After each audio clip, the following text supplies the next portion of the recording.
Nobody has a right to tell a citizen how to vote other than by persuasion. That's why you conduct campaigns. And nobody should force a journalist to believe the way they believe.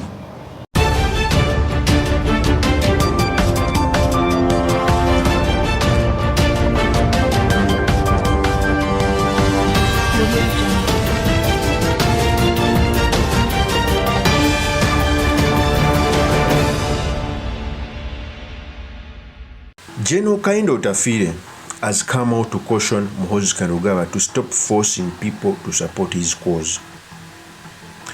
Among the leaders who were in the bush is General OTAFIIRE, who by the way is in government, who normally comes out to not swim with the tide, most especially when the tide has done a wrong thing. Every time the government does something wrong, General OTAFIIRE doesn't come out to side with it. In fact, he speaks like a mature man. Although is a support of the dictatorship, but such voices are needed in government, most especially when Uganda is taking a wrong turn. Ever since General Muhoozi came out to show interest in becoming president, he has diluted his demeanor, the things he tweets on internet. He lacks empathy. In the KAWEMPE by-election, he came out to say that soldiers who orchestrated chaos on the people, is going to promote them. And ladies and gentlemen, a few days back, General OTAFIIRE was asked about the same. In fact, he came out to say that nobody should force support. In fact, he came out to say that people are supposed to be talked to, not beaten. We all remember when this issue reached Parliament, the Deputy Minister, the State Minister for Internal Affairs, David Muhoozi, came out to say that they are going to investigate who the people who are masked are. Muhoozi came out to say that he is the one who sent them. You see the contempt he has on the institution and the contempt he has on human rights. So in this episode, I've come to talk about the new ranks of General OTAFIIRE, calling out General Muhoozi to stop forcing support, what it means for our politics, and most importantly, the study materials we can learn from the politics of our nation. But before I do this, I want to know that if you're new to this channel, please subscribe. And if you want to watch this video from a different platform, please head on to YouTube, type in Sula Mawagali. There's a lot of content of this nature. If geopolitics and economics is what you want, this will be definitely the right channel for you to subscribe to.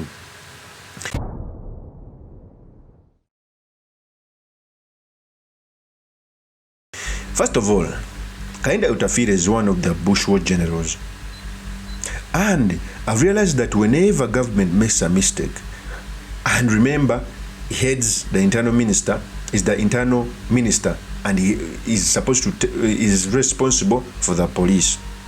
The NRM government has always used the arm of the police and the army to abuse human rights, to force support, to steal votes. But whenever OTAFIIRE gets the chance to speak about this, he normally separates himself from these inhuman acts. And when he was asked about what happened in KAWEMPE, he came out to say that it was unfortunate. He came out to say support must not be forced. Okay? And remember, the person who was forcing support, among the very many people who came out to acknowledge what the police did, was Muhoozi, who came out to say his happiness on how the army descended on civilians and gave them a thorough beating.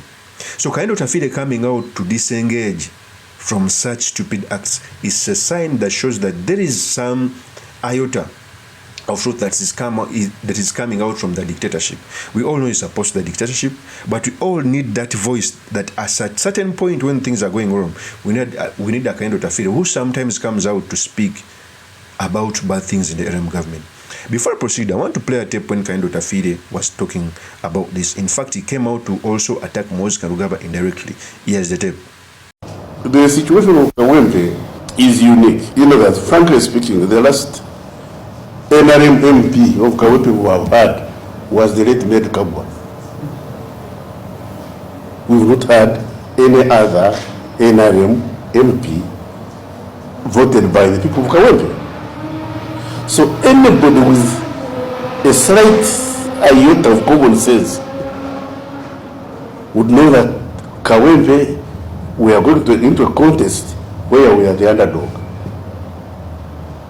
The best way to change that situation is to persuade the people, not to beat them. Nobody has a right to tell a citizen how to vote other than by persuasion. That's why we conduct campaigns. And nobody should force a journalist to believe the way they believe. Because if you write a bad story about me, it's my job to go to another media house and say, this man is a liar. Sometimes you look at some of the people who are put in office and you say, couldn't we get somebody better? Then sometimes you find somebody who's been voted out of office, you say, these people don't know what they are losing. When you lose elections, you just lose. You go, you complain and go away. I've lost before. I've gone to elections and I've lost. And I've looked at human beings making mistakes. And afterwards they come to me and say, no. Sorry. That is kinda OTAFIIRE. There is no sane Ugandans who has six senses who's okay on how the government is going. I keep on telling people that Museveni is the most powerful man in the country. In fact, he's a dictator. He abuses human rights.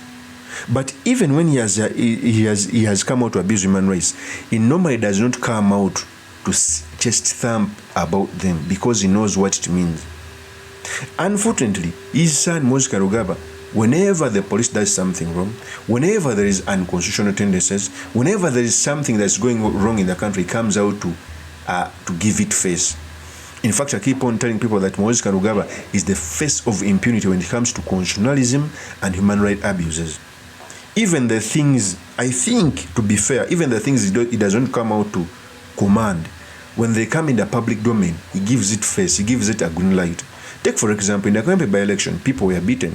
The people who were beating civilians, the soldiers, were putting on masks. Muhoozi Kainerugaba came out on his Twitter and said, the soldier who is seen the picture is going to be promoted, and he came out to say he has his name and is going to promote him. So such a person who is the CDF, by the way, a CDF who is partisan, a CDF who normally comes out to say that he's going to beat any NUP supporter who puts on paraphernalia, cannot be even let close to power. And when OTAFIIRE comes out to say that he knows what it means, these are the people who slept on the floor, those are the people who ate rats in the bush to fight for democracy. Along the way, maybe democracy was lost, but such voices are needed in the NRM government. So when OTAFIIRE comes out to teach the young man Muhoozi Kainerugaba to stop excitement. In fact, when these things are going on, I feel like Muhoozi might be the son of the president, might be the CDF, but the way he tweets is as if he's far away from power. Because trust me, a person who has power some of the time does not need to come out and just stamp about it. Even when General Museveni commands people to beat people on the streets, he does not come out to give it face to say that it is okay, people were beaten. In fact, he comes out to play in the gallery saying that there is a day people were beaten, and General Museveni came out to say that nobody in the security forces is allowed to beat a person. In fact, they must hold them like babies. But we all know it is not what he believes in.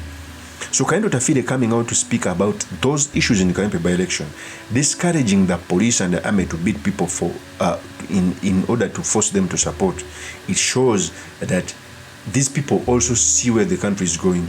And OTAFIIRE is a very wise person, doesn't want to share the inhuman acts and give it face. The reason as to why, even when they were chasing away Kaiura or demoting him from being the IGP, and people became very happy, every inhuman behavior that was done, Kaiura gave it a face. It's the reason as why even when Ochola was demoted, people never bothered, because Ochola, when the police came out to do bad things, never came out to give it face. That's what OTAFIIRE is doing. OTAFIIRE does not give face to unconstitutional tendencies. Yet the first son of Museveni, called Muhoozi Kainerugaba, every time the security operatives come out to beat people, come out to do inhuman acts, he comes out to give it face. And I keep on telling people that people do not read history. There is no leadership that has ever stayed forever. And governments change.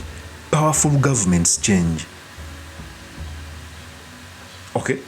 In the Bible, there are so... See, since you know most Rugaba thinks about reading the Bible. In the Bible, there was a king who was so honored to lead his people until he performed sacrilege, until he used the utensils in the temple to drink wine, and suddenly the writings were on the wall. Suddenly, the writings were on the wall till he was overthrown, and it was not business as usual. So General Muhoozi Kainerugaba coming out to start champ about beating people, it's not supposed to be like that. Governments change. Go and sit down with the former first son, and I will tell you when his father was overthrown by his army commander Basil Okero, later by Museveni. He died in exile. It is very possible.